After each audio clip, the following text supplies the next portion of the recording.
lalabs. Mag-harvest tayo ng sili. Ayan.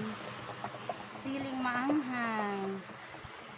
Ang daming bunga mga lalabs. Mangunguha kami. Ni ate. Ayan o. Ang sarap tong sili kasi sobrang anghang nito. Pag kahit isang piraso pa lang. Kami nga ni Dalawang piraso nga ni kami Oo. dalawang asawa. Kamu ate, ano? Ayan o, taba mga lalabs. Pinanguha ko na dyan yung hinog. Ayan o, daming bunga mga lalabs. Ayan o.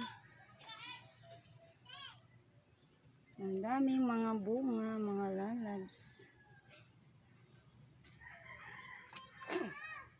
Ang dami no. Ayan o. Adto dito natatago. Ayan. Sili. Dito mga tayong sili. Mga lalabs. Pupunta pa dito si Minda, ubos ina ng mga ano. Pupunta dito si Minda. Maliliit lang sila mga lalabs. Magmuha si Samuok. Masarap to sa ilagay sa suka na sobrang asim. Sa usawan mga lalabs. Ayan. Ang sarap nito. Kasi may suka ako mga lalabs, sobrang asim. Galing puno talaga ng nyug. Ayan. Maasim na siya. Lalagyan ko siya ng sili. Napakasarap yan. Ay, salamat nakarating yung sili ko sa Maynila. Yes. Ayan mga lalabs. Ang taba, ang daming bunga oh. Palagi kasing kinukuha kasi nila kaagad. No.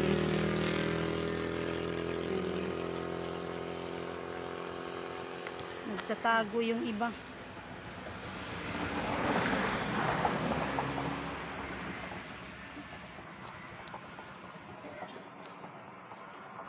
Daming bunga mga lalabs no. Nakakatuwa. Ang taba. Ang sarap nito yung dahon. Ilagay sa tinola.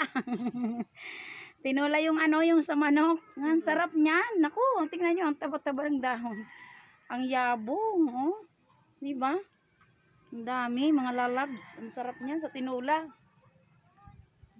Tinulang manok. Yung nito, yung dahon nito. Ay, ang sarap. Ang tataba mga lalabs. Oh, Diyos ko, ang taba. Ang dahon. Sarap sa tinolang manok. Sili na lang.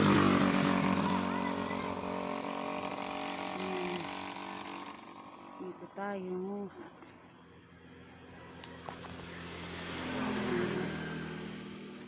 Ang dami. Ito pa ang dito sa ilalim. Natatago kasi mga lalabs. Kasi mayabong kasi siya. Kaya hindi mo sisilipin. Natatago lang. Yan o. Oh. Ang daming bunga mga lalabs. Tingnan na, liliit lang o. Oh. Liliit lang yung... Iba nga dito nangunguha. Puno yung plastic yun eh. Ay, ganon? Oo. Binibigay lang namin. Minsan.